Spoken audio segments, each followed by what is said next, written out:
What's your realistic top for Bitcoin in this cycle? $1 million. Which three coin actually outperform Bitcoin this cycle? Zcash, Hyperliquid, and Near. What's the highest conviction bet that you are taking right now? Long Hyperliquid. I think Hyperliquid could be the largest exchange in the world because anyone, anywhere can trade anything, and now they can reach the entire world. What's your price prediction for that? $150 price target for Hyperliquid by the end of.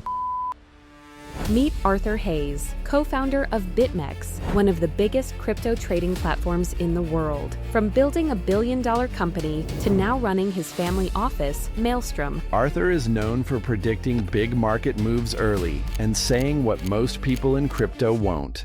How does your portfolio look like right now? 90% Bitcoin, a little bit of ETH, Zcash, Hyperliquid. I think Zcash will be 10-ish% of the value of Bitcoin. But yeah, I still think Ethereum is the best L1 out there. Outside crypto, what's one bet nobody is paying attention to, but they should be? In worst case scenario, how low can Bitcoin realistic go? Worst case, Yes, zero. in worst case.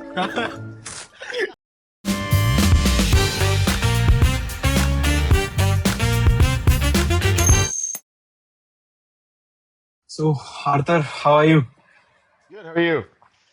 I'm great and good to see you. It's like seeing too. you for a very long time.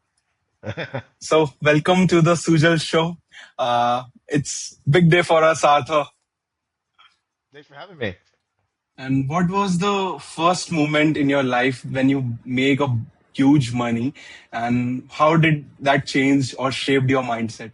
BitMEX started making really good money by the end of 2017, and yeah, it's great. You can go out with your friends, drink nice wine, go to nice restaurants, and live life like like it should be lived. So yeah, it was probably 2017 is when BitMEX started making a decent amount of money, and me and my co-founders we could pay ourselves a decent salary and go out and enjoy ourselves. And as you have mentioned about the perps that everyone love right now in crypto, do you think many people associate perps with gambling also? How someone can get rich with crypto without gambling? It takes time and patience. So I think a lot of traders or people get into crypto because they see somebody on social media and they've got a nice car, a nice watch, nice house, whatever it is, and they lie to you and they tell you that they made their money very, very quickly because they traded this coin or they bought this person's course or whatever it is that they're selling. And if you want to be a profitable trader over time, it takes dedication. The best traders are always thinking about the positions, understanding the markets that they're trading. Depending on your trading style, if you're a very short-term volatility swing trader, you might be looking at your computer all day, right? And so I think a lot of people have to understand that this is a full-time job to be a professional trader. And if you're not approaching it in that manner, then using leverage, using perpetual swaps, using these products is basically a short way to lose all your money very, very quickly. So I think it takes dedication, it takes time. There's no shortcuts, there's no secret formula, there's no secret course that you can take. It's really about becoming an expert, understanding yourself and your own psychology, and then creating a trading style that matches the lifestyle that you want to live. According to you, as you have introduced perps in crypto, and you have insights of millions of traders, what's the 90% of traders do that make them lose money, and what's the 10% are profitable traders doing differently? Your emotions. You're always trading against yourself. And so again, everybody has a different style. Everybody has a different life. And so you can't say that this trader style matches you, right? And so it's a personal discovery of yourself, a very internally focused game that you're playing because the market's hostile. The market's there to take your money from you. And so you have to be able to have a particular strategy that makes sense for how you operate as a human being and then consistently execute that strategy over time. And that's what makes a good trader. But most people think that, oh, I'm going to get into trading, I'm going to make a bunch of money very, very quickly, and then I don't have to work anymore. That's not how it works, right? The best traders are always working at their craft, making themselves better at what they're doing. And it's a very time intensive process.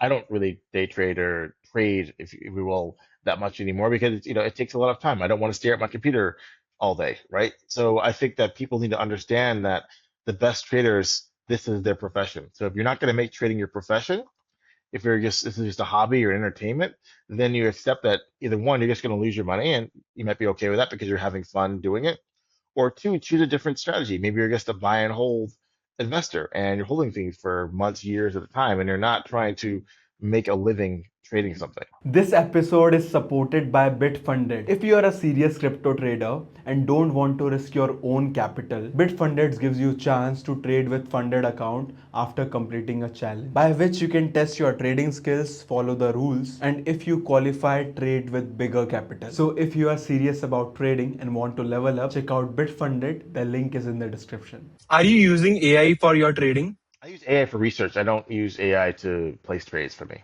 I recently heard that like in like 5 years, 99% of traders will be replaced with AI. So what do you think on that? I think that AIs will help you execute trades. I think that if you might have an automated trading strategy that an AI might oversee and run, but I still think trading is still going to be a human pursuit. There will still be billions of humans coming to the markets and placing orders. Now, whether or not they're augmented way of AIs, that depends on the trader's style, right? For my style, I don't need an AI to execute my trades. I don't really place that many trades that often. But if you have some strategy that requires you to use a computer to place and cancel trades very, very quickly, then yeah, of course you'll use an AI. Okay. And someone if don't want to become a professional trader and they are living on a paycheck and whenever that they get paid, if they want to build a real wealth in crypto, how should they allocate their money in crypto? I mean, I guess I'm not a financial advisor. Again, I think that you have to figure out an amount of money that you're willing to lose. And if you don't want to stare at your phone all day looking at the price of whatever crypto, choose things that are not as volatile, right? So obviously, Bitcoin is the reserve currency of crypto, the safest of cryptos. It's been around the longest, but again, it doesn't go up the fastest as maybe some meme coin or some other shit coin. So again, if you're trying to build long-term wealth, you don't want to look at your phone all the time. You probably want to stick to things like Bitcoin and that sort of area of the market capitalization because you're not going to wake up one day and find that your coin is worth zero because you got rugged. So I think, but again, you're not going to make 20 extra money in 2 weeks. So again, you have to choose the risk profile that you want to have. How does your portfolio look like right now? About 90% Bitcoin, a little bit of ETH, Zcash, Hyperliquid. And like Ethereum has not performed well in recent times. Do you think it's still a long-term bet? I think that Ethereum is the best decentralized computer that we have right now. And if you take a look at all the biggest DeFi primitives, they all start on Ethereum. Every other blockchain copies the products and services that are launched on Ethereum afterwards. And so I still think it has that mind share of developers. It still is the most secure chain by the total value of what is staked. And so I think it's always going to be there. Whether or not it's the best price performer, I think there has to be some economic issues worked out between L2s and how fees are shared. We'll see if there's any changes. But yeah, I still think Ethereum is the best L1 out there. Mm-hmm. And you also mentioned about Zcash, like you have predicted that it can go to like $2,000 to $3,000. Do you still like believe in that? I still believe long term that we need fully private money over the internet. That is Zcash. At least that's what I think is the best representation of that. And yes, I think Zcash will be 10-ish% of the value of Bitcoin in a reasonable amount of time, see the next few years. Basically, because we want the ability to have anonymized transactions on the internet in an age when it's very easy for the government using AI tools and the data sets of the big tech providers to de-anonymize transactions. And for some people, that's unacceptable. And that's why they save in Zcash and will continue to increase the allocation of Zcash in their portfolios. Well, like recently, many people mentioned that Zcash and Bitcoin can have a quantum computing. What's your thought on that? I mean, there's a lot of discussion going on about the quantum resistance of Bitcoin and other chains like Zcash.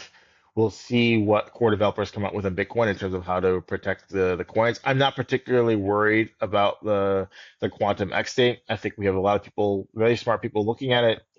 There is an impetus to find a solution. And I do think there's a lot of FUD out there about how quickly this can happen and how economically feasible it is. And right now, what's the highest conviction bet that you are taking right now? Long Hyperliquid. Long Hyperliquid. Okay. What's your price prediction for that? I wrote an essay a few months ago with a $150 price target for Hyperliquid by the end of August, predicated on a continued expansion of revenues, primarily coming from the permissionless markets like the oil markets and the Nasdaq and S&P markets that have been launched on Hyperliquid using the HIP-3 protocol. Okay, what makes you so bullish on Hyperliquid? Like how big Hyperliquid can get? I think Hyperliquid could be the largest exchange in the world because now with the internet and with a decentralized blockchain, anyone anywhere can trade anything as long as they have the internet. And now you can trade 10x leveraged S&P, you can trade 100x leveraged Bitcoin dollar, and with permissionless markets, anyone can launch a market. And now they can reach the entire world. Whereas the traditional system is very gated. Every country has their own different gatekeepers. Certain people are not allowed to trade certain things. And now with Hyperliquid, everybody can trade anything. So we have 8 billion people in the world, and now they have access to any type of financial product that they want. So this is why I believe that the centralized exchanges are going to be the largest, body of trading exchanges in the world, led by Hyperliquid. Okay. Recently, Gracie Cheng, the CEO of BitGet, on our podcast stated that Hyperliquid is is centralized. What's your thought or take on that? Why did she say that? What was her evidence of it being centralized? There was a jelly incident in which they kind of removed some listings or something like that. Based on that, she stated. Yeah, I mean, maybe no one cares. Let's just put it that way. Decentralization, as we're finding out very, very quickly with the whole layer zero and Arbitrum thing, is that nobody cares about decentralization if they get the product that they want. What do people want right now? I want to trade the S&P at 10 o'clock p.m. on a Saturday with 20x leverage. Mhm. Does Hyperliquid offer that? Yes. Did it centralized? Maybe. I don't know. Mm. Does it matter? No, doesn't matter right now. We'll see if they get attacked by a government state actor or there's some sort of hacking attempt. Then we'll see if they're properly decentralized or not. But until that point in time, it doesn't matter, and nobody cares. And so I think a lot of the centralized exchanges, their only thing that they can say about Hype is, oh, it's centralized. They're just like us, except that I don't need to go through a whole onboarding process like I would with a big dep. I can just, connect my MetaMask and use my USDT or USDC, and now I'm trading in a few minutes. So that's the experience that Hyperliquid offers.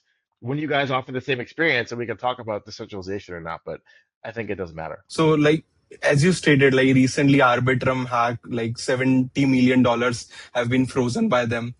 Like whenever new person come into crypto and they see this beautiful decentralized world, we get this promise of decentralization. So, do you believe is decentralization even real or it's just a marketing gimmick? I think for a majority of crypto, it's a marketing gimmick. For Bitcoin, it's real. For Ethereum, at the layer one level, it's real. For everything else, it's mostly marketing. Do you feel so? Like Bitcoin is truly decentralized? I mean, decentralization is sort of it's like perfection. You'll never get there, but you're always trying to strive for it, right? But it's the most decentralized money that we have, right? There's nobody that can do what Arbitrum did. If somebody steals some, billions of dollars of Bitcoin, you can't go and call someone up and say, "Can you freeze the blockchain so I can get my Bitcoin back?" You can't do that. It's not possible. So if that's not possible, then it's meeting the test of decentralization that really matters. Let me ask you, like, if you got a fresh capital, you will choose Bitcoin or Hyperliquid? Hyperliquid. And when it comes to Bitcoin, do you think it's already bottomed or like the rally just has been started recently? I think we most likely bottom at 60,000. I think that the credit impulse will continue to increase as the central banks and the commercial banks continue to print money to help countries around the world finance their war efforts. But I do think that there's a risk of this AI deflation where a lot of people lose their jobs and no longer are spending because AI does knowledge work better, faster, cheaper than the mediocre, call it bottom 25% of a workforce in the knowledge working profession. So there's that risk out there, but I think on balance, we probably bottom at 60,000. And so we might not reach 125,000 anytime soon, but I'm not super bearish in terms of, oh, we're going to go to 30,000 or some sort of number like that. And what's your future predictions for Bitcoin? I mean, I think end of the year, let's say we reach back to October last year, all-time high, so let's call it 125,000. Mm-hmm. And what, like, also recently, like, you have stated that it can go to 500,000. What's the timeline that you're looking for? I mean, I think that the major event that I see in the future is the 2028 US presidential elections. I think that, at least in the United States, they're going to print a lot of money to try to win an election on both sides. So obviously, the Republicans are in power right now. That's Trump's party. And he's going to go out there and try to juice the economy with printed money, whether that's from the banking system by encouraging them to lend more, or that's the central bank or the treasury. However he makes it happen, he's going to make sure that people get free shit and paid for with printed money, and that's going to help cryptos and all sorts of different assets rise in price. So I think that all financial markets are still in the bull market mode, and 2028 will be the sort of the check-in period. Okay, well, if another party wins, at least in the United States, and there'll be some other elections around the world, and they start saying, "Oh, we want to do austerity, we want to rein in the budget, spend less," then we could see a large sell-off in risk assets around the world. So 2028 could be the very bullish year for Bitcoin. Well, yeah, and then it could be very bearish right after that if somebody else wins who says, "I don't want to print any more money." You are connecting everything to like printing money, liquidity, That's right? it. That's all I care about. Okay, US government or all over the globe? Everywhere. I mean, every no government is not printing money. They all promise things that they can't afford with their own taxing power, and so they say banks or central banks print the difference. Do you feel so insider trading should be legal or not? Yes, insider trading should be legalized. What made you think that? I believe that markets should incorporate all available information as soon as it happens, and that gives great signals to us as people, right? So if we take a politician, the political example, right? You sit on some body, you make these rules that affect the company. Uh, so, and you know the decision before somebody else. Wouldn't it be great if we start to see the price of something trending and we say, oh, somebody must know something. There's a new piece of information in the market that's helping us inform what the future looks like. That's exactly what should happen. It shouldn't be that um, there are these discontinuous price jumps when information is released. Let's have all the information in the markets as soon as it happens, because then we make better decisions using these things that we love called free markets. At least I love called free markets. So I believe insider trading should be legalized so that we get all available information as soon as it is relevant into all prices. Don't you think that will make market much more manipulative? It's just as manipulated now. You have some people who are allowed to insider trade, and then everyone else is not. And then the government goes after the small people for insider trading when all the politicians are doing it already. So I think we already have manipulated markets. This would just be a lot fairer. Mhm. Also, sometimes I think that crypto market have very less good people in comparison of bad actors. Like recently, Zach XBT has exposed like this RaveDAO thing, and it has saved many people. Like, what's your thought on that? Why this industry attracts so many bad actors, and we have very less people like Zach XBT? I mean, there's bad actors everywhere. So I would say like so many bad actors compared to what, right? There are people who execute pump and dump scams in the TradFi markets all the time. That's not to say that these scams are good or bad, right? I'm just saying that people will do bad things everywhere. There's not like just crypto means bad people, but at least we do have transparency on blockchains. You can point these things out, right? You can have a Zach XBT who looks through the on-chain transactions and points out these things and the schemes that these people are running. Whereas in TradFi, all this stuff is opaque. You don't know what's actually going on because it's happening behind some walled garden and somebody is protecting information and not releasing it. At least we have the information and you can make your own decision, right? Zach XBT is not doing anything that you can't do yourself as an investor before you invest in one of these projects. It's just that a lot of people are hyped up on this greed and they need to make the money very quickly. So they want to believe these fairy tales that are being told to them by a lot of these founders. But thankfully we have Zach XBT who could use the public blockchains and can tell us when people are scamming us. Okay, let's go. Let's go to the predictions round. Okay, the Sujal show prediction round, in which we will have prediction. You have to keep it very. You can keep it in one liner or very short. Up to you. What's your realistic top for Bitcoin in this cycle? Cycle, $1 million. Which three coins can actually outperform Bitcoin this cycle? Zcash, Hyperliquid, and Near. Near. What made you come with near? AI? I think that No, privacy. Privacy. One hyped coin that everyone says bullish on, but you think it will disappoint. I don't know what the hottest SWE. I don't know. I don't know what the hottest L1 is these days. You are not bullish on L1s? No, I think most of them are complete fugazi. And what about L2s? They don't make any sense to me. Most of them don't even you're not even earning the sequencing fees. Like I don't know why you own these things. It's just a token that does nothing. Most of them. Solana or Ethereum, who wins in 5 years? In terms of this the market total market cap position or like price appreciation. Market cap. Ethereum. In worst case scenario, how low can Bitcoin realistic go? Worst case, Yes, zero. in worst case. Do you think though zero is also practically possible? He said the worst case. The worst case is zero. Okay. AI is threat for crypto or it's a blessing? Blessing. Blessing. One narrative that will makes people stupid money. Privacy. Privacy. And other than Zcash, what privacy coins you are bullish on? I think that if you use the Zodal app, and I'm an investor in Zodal, you could now, using shielded Zcash and near intents, send any crypto asset to someone with no trace.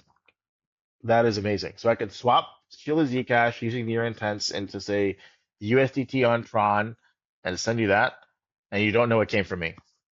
And so I think that is it's a game changer. And as people sort of understand this is what you can do, the transaction volume going through this is going to increase a lot. Outside crypto, what's one bet nobody's paying attention to, but they should be? Gold mining stocks. Gold mining stocks. Yeah. Could you please tell us more about that? So there's a lot of, especially in the United States and Canada and Western jurisdiction, mining stocks, especially gold mining stocks, have not performed in line with the massive appreciation in the price of gold. And so these companies are extremely profitable. And over time, these are going to be recognized for great companies that they are, and their prices are going to explode. So last year, for example, the leading GDX US ETF was up, I think 200%, something around there, like 3x in 2025, and they are still lagging behind the price performance of the physical metal because the investors hate these stocks so much. And so in my equities portfolio outside of crypto, gold and silver mining stocks are pretty much all I own. Okay. What are the stocks that you are keeping eye on? GDXJ is a junior gold miners, and SIL it's the silver miners. Other than crypto, what are you investing into? Yeah, as I said, physical gold mining stocks, ExxonMobil. That's it. One crazy prediction most people would disagree with today. We'll all be using peptides in 5 years. Tell us more about that. So I also own medical clinics, and I don't know if maybe you're too young for this, but a lot of people now it's all about peptides in the biohacking community of these compounds like GLP-1s, Ozempic and Manjaro. These are all peptides, and I think there's going to be a massive surge around the world of these precursor to proteins that are used for a whole variety of different ailments, and this is going to be a massive industry, at least in the medical field, in the next 5 years. In Elvin's, you're mostly focusing on Ethereum for now. Yeah, I mean, buy and hold. But I'm really not that bullish on any L1s. I wouldn't if you gave me a fresh fiat unit of capital, I would not buy any L1 right now. I'd buy Hyperliquid, I'd buy Zcash, I'd buy Bitcoin. I'll buy something else, but not an L1. I want to know your thoughts on this. Trump has launched a meme coin, and recently we got to know about the wealthy investigation. Accusations happened. It came out, many people made millions of dollars, and do you think people like Trump and Trump family or people associated with them are good for crypto, or it's just that they are powerful insider who are kind of most powerful insider trader in the industry has ever seen? I think they're great for crypto because it brings attention. So the Trump meme coin, yes, it went up, went down, but a lot of people learn what a meme coin is. They learned about crypto. They opened their first wallet. They did something. That to me is great. The World Liberty Financial, yeah, it looks like things are not as great as, well, I don't know. I wasn't an investor or anything. I didn't really look at it, so I have no idea. But again, publicity. We want more people talking about crypto. It could be good, it could be bad publicity, but you're talking about it, you're thinking about it. And maybe one day when something happens in your life, you think, oh, this crypto thing, maybe I should investigate it more and go and buy some Bitcoin or open my first wallet or whatever, right? And it all could have started because you read some story about World Liberty Financial, good or bad. It doesn't matter. We want attention. This is an attention economy. It doesn't matter if it's good or bad publicity. Okay. Attention is the most important thing. Yes. What's the best financial advice you have ever received? Patience. Patience. Okay. And what's the worst financial advice you have received? Whatever you can see on TikTok and Instagram about, buy my course, like I've got this nice watch or yeah, a nice car. I just trade 5 minutes a day and I make $1,000 an hour. Like all that nonsense. You don't believe in that shit. No. Because real traders may never even come like in front of people and show their faces and do this stuff. What do you think on that? Real traders don't sell courses. Let's say this is if you and me die tomorrow, okay, what's the one piece of advice that you will pass to younger generation? Read books. Read books. What's your favorite books? I think my favorite book is Dune, the Frank Herbert book. I read a lot of science fiction, and then my favorite science fiction series is probably still Three Body Problem. Perfect. Thank you so much, Arthur. I hope to see you in person very soon, and thank you so much for making us. And thank you so much. Have a great day. You too.